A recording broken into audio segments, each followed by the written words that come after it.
Thank you very much to the World ATC Network and LinkedIn, and to Lisa for the invitation to talk a little bit about COVID and ATC. My name is Marc Baumgartner. I'm an air traffic controller in Geneva, and I was the former president of IFATCA. What I'm going to tell you today in a couple of minutes is basically to talk a little bit about what IFATCA in particular has done, but also the ATC community, air traffic control community around the world, faced with this very new, unprecedented impact in phenomena, if you wish, or health crisis called COVID. So in the very beginning, it was very important for all the involved parties to understand, to get a grips, what actually does that mean. So there was health challenges, certainly, but there was also quite tremendous operational challenges which had to be met.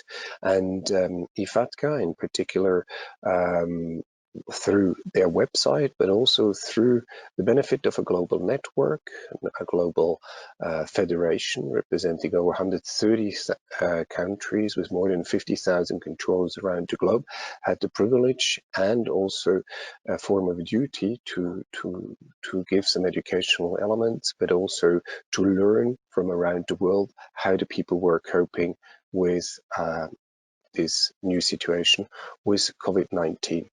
So from a purely conceptual point of view, one could say that there are 3 or 4 main chapters which are going to try to address in the couple of next minutes, which were the challenges or are still the challenges for ATC when it comes to COVID.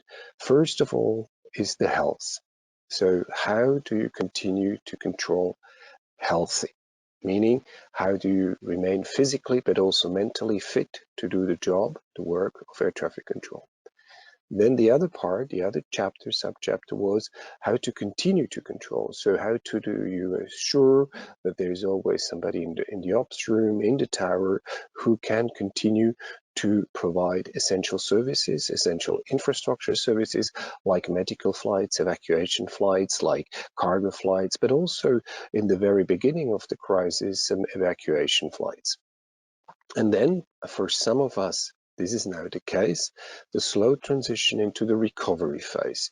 So what kind of measures, particular measures, needs to be taken when you start to see traffic ramping up, borders being opened, and also air traffic control facilities being restaffed like pre-crisis point of view. In the end, I would like to touch upon a few documentation information where you could get some further documents, videos, explanations, and also allude to some of the opportunities which we are faced with, or which may be created through this crisis. All what you will hear in the couple of next minutes are basically information you can access on the IFATCA website, and you will find there a dedicated COVID-19 page with the results of the survey, but also the guidance material, but also other links to other information which might be of interest to you. So let me revert back to the health challenges we were faced with in the air traffic control environment, but also in the society. But we're going to concentrate more on the health measures to be taken in order that the air traffic controllers around the globe could continue to control in a healthy way and from a physical point of view.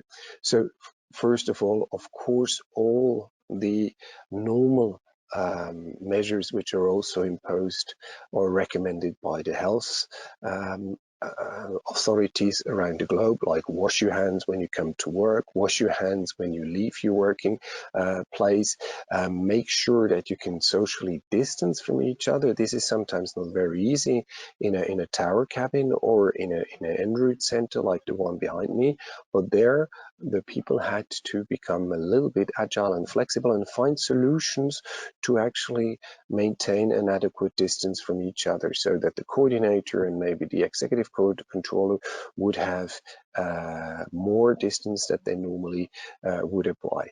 Some countries have seen that they would use their own mic or their own headsets. Some of the other countries had even the luxury to have enough chairs, so each of the controllers could have its own chair. And of course, the way how to access the control room, how to access the tower without really necessarily crossing working colleagues were also elements which had to be planned and discussed. And then there, of course, when you then exchange roster, when you exchange the teams, when you exchange controllers, how do you process the handover places?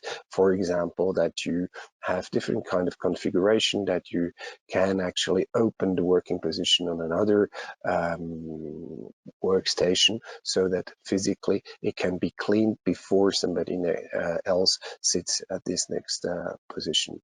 This has led in many countries to also changes in shift pattern, in roster changes, in particular with regard to the traffic which disappeared, which plummeted, which melted down in certain areas 90–95% in the very beginning. Still in many areas we see now traffic between 80–70% of what was before, so less. So that means 20–25%. Some countries still are working around 40%, but we also see some of our members in Asia Pacific where the traffic has already reached 60–70% traffic levels from before the COVID crisis.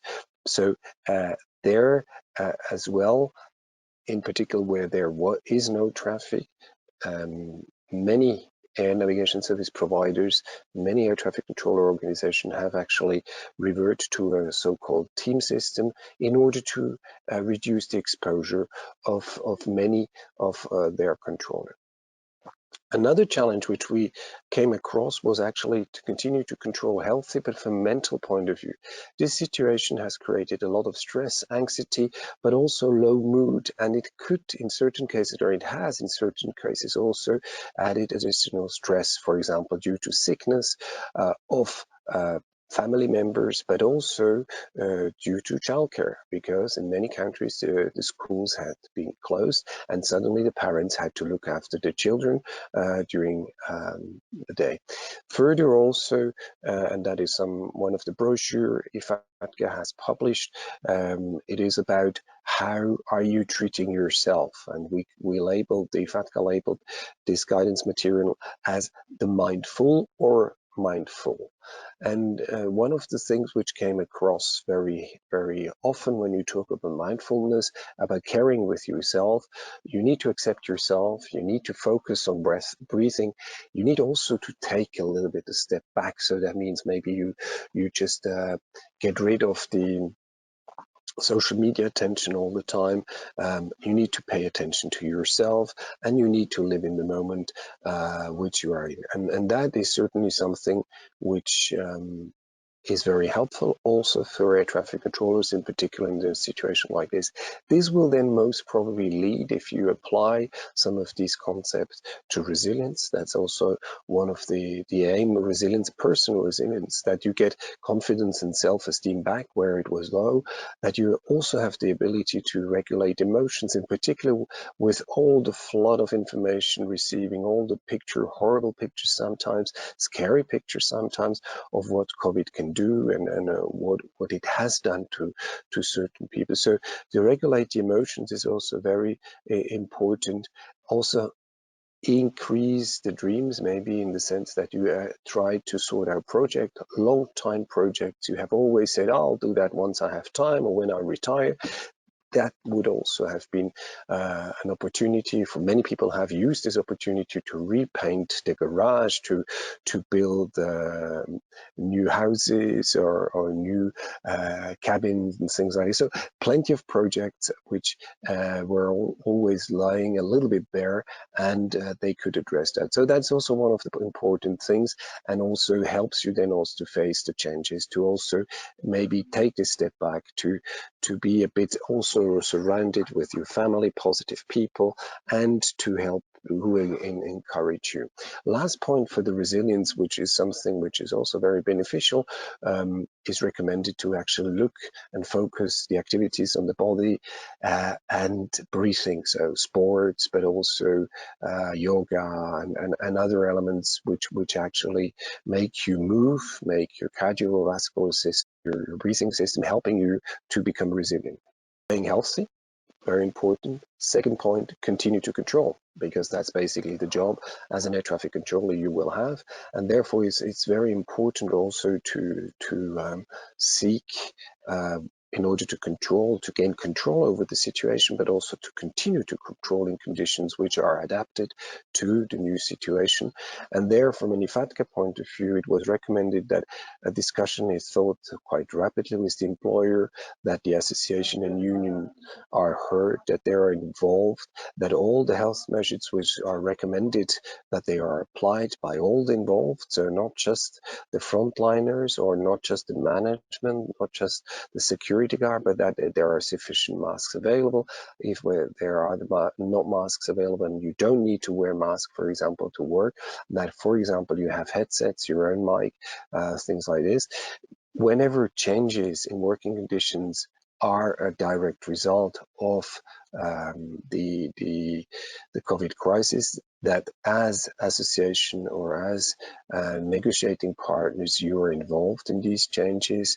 And very important that these changes, all the changes which are being put in place, that they are still looked at from a safety perspective, so that there is a safety assessment done, that the risks are being actually looked into, and that if in case certain measures need to be put in place to provide workarounds, to provide mitigation action, that these things are as well put together. One of the elements which is also very important, that if the persons, the ATCOs, felt sick, that they could stay at home, so that they were not necessarily forced to go to work. This on the short term might not be as easy, but on a longer term, it reduces significantly the risk of actually infecting more colleagues and then having to send many people, entire shifts, entire teams into quarantine, which is, of course, also not something which is wished. Then, and we're moving slowly to the recovery phase, which basically is part of this discussion round or this input. And the plan for recovery needs to start quite early. It needs to be done together as well. And also part of this recovery phase, but also part of coping with the crisis COVID has triggered, is how do you make rosters, but keeping in mind that some of us need to keep their license current, so they need to do, for example, every 60 days, a certain amount of controlling hours. You need to have your medical, your language proficiency renewed. All these things had to be addressed, and all these things will have to be addressed as well when we return to a more stable traffic, more increase of more traffic. And also to put in place during the continue to control phases strategies to remain vigilant, and also strategies to reduce monotony. So how do you keep your teams in a way vigilant, and that they don't succumb to some potential problems because they succumb to monotony, if I may call it like this. And then, of course, also how do you address on-the-job training? Do you continue to have a person in the room who are being trained with low traffic? Does that make any sense? And so forth and so forth. Let me now turn to the recovery. recovery, we hope that it goes as quickly as possible, but most probably we'll all have to be a bit patient with regard to traffic figures coming back. The estimates of various organizations around the globe show that the recovery might be slower than expected, and therefore the recovery phase will stay with us quite a long time. And what is very important is that we all try to maintain our proficiency, and wherever we have new traffic coming, that there is a risk assessment done. It doesn't mean, for example, in an en route center with 9 sectors where you only open 2 sectors, that these 2 sectors will not be very busy. And in certain areas where you have now ramping up traffic, that there will be more traffic coming than normally is seen in such small sectors or level bands. So there are, for each of the scenarios, there will be a need to make assessments and not underestimate the overall traffic. A lot of questions and a lot of discussions were also the simulators. Can the simulator be used? Should they be used? And what kind of scenarios should be trained in the simulators? Air traffic control simulators nowadays are so advanced that you also can reproduce traffic samples which really show you nearly any kind of situation. So certainly simulators are useful, and they also can help to use some of the spare controllers who otherwise would be not necessarily working. That could be also one of the win-win situation. And then an important element for recovery is, of course, also the safety through resilience. So you need to anticipate, you need to monitor, but you need also to learn, adapt to all the new situation, and to be able to respond. And then we turn to the issue of restarting a complex socio-technological systems. And there was a recent workshop or webinar organized by IATA, CANSO, IFALPA, and IFATCA, who was addressing exactly these challenges. And what we have learned there is that when you restart a complex socio-technical system like air traffic control, it is always unpredictable. You imagine how it could come out, but no, it's not necessarily how it will come out. And the normal operations as they were before, is there a new normal? How would that new normal look like? IFATCA looked at the human factor examples. So what kind of structural changes have happened during these lockdown phases, where the people were confined, where there was much less traffic? Was there anything changed? Do we know all the structural changes? Are we aware if there are fundamental surprises waiting for us? Are we able to counter basic beliefs, which may be not coherent anymore, maybe not correct anymore? How do you think work has changed? What kind of changes have occurred? Do they occur? Have we an outdated model of operation, or is it simply just like before, you restart the engine and everything comes back? So these fundamental surprises might not show up, not pop up immediately, but these are certainly elements which, from a human factors point of view, need to be looked into it. That, of course, you can do with using risk assessment models, where you actually formulate your expectations, your own expectation, but also maybe the expectation of other people in the same position. What kind of new ops could it be? What kind of new things, new sources of complexity could we see? Do we suddenly see much more VFR traffic? Do we suddenly see different kind of cargo traffic, different type of airline traffic? All these things we do not necessarily know, and they could be, of course, sources of new complexities. And these create, of course, stresses on the system. Conflicting demands. So the demands can be political one, economical one, commercial needs. All these things might now change, and in the recovery phase, all these can lead to human factors example, which we need to be careful and mindful of when we do look into the recovery phase.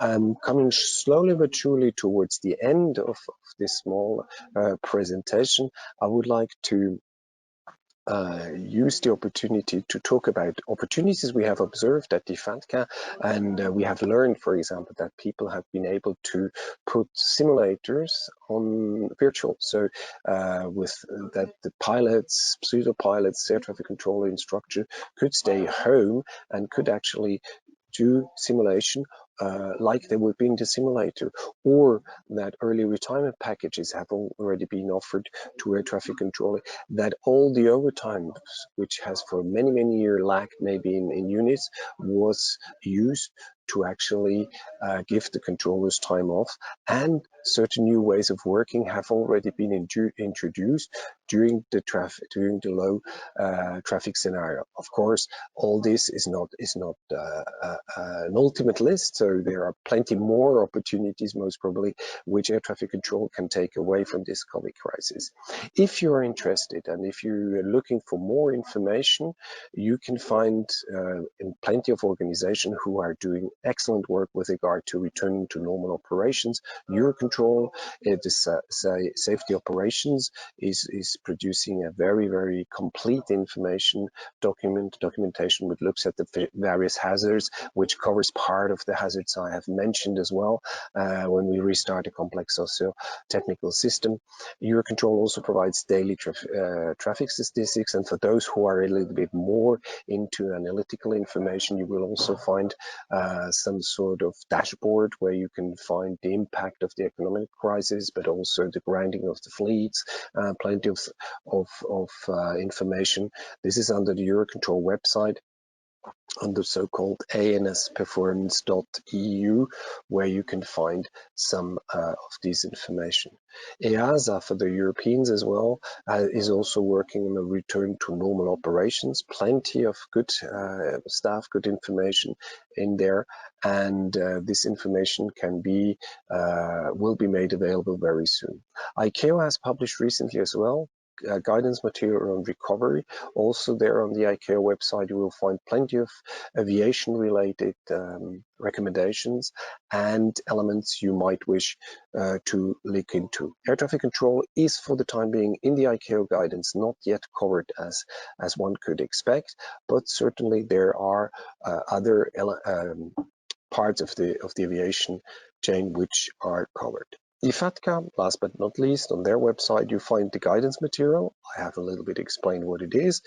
The mindful material, so guidance material on mindfulness, but also a very large survey on the impact of COVID, where 85 member associations have participated, where you will find elements like changing of working condition, reduction in number, furloughs, how the controllers have dealt with the virus, how new traffic patterns have been put in place, more VFR traffic, longer handover period, what kind of focus from safety has maybe shifted to survival focus. So what is our future? How do we work tomorrow? How many people will be able to continue to work? So economical also a topic which have been addressed. So you will find these elements all on the IFATCA website under the publication of the results of this survey. IFATCA has also carried out interviews which brought together two controllers from all over the globe to discuss a little bit these topics. How has the health challenge been addressed? How have the other elements, economic elements, be addressed? And of course, you will find there as well global but also regional positioning with regard to what comes next, in particular also with regard to the recovery phase, the financial challenges, the economical challenges. Thank you very much to the team of the ATC Web to have given me the opportunity to talk to you. I wish you a very nice afternoon.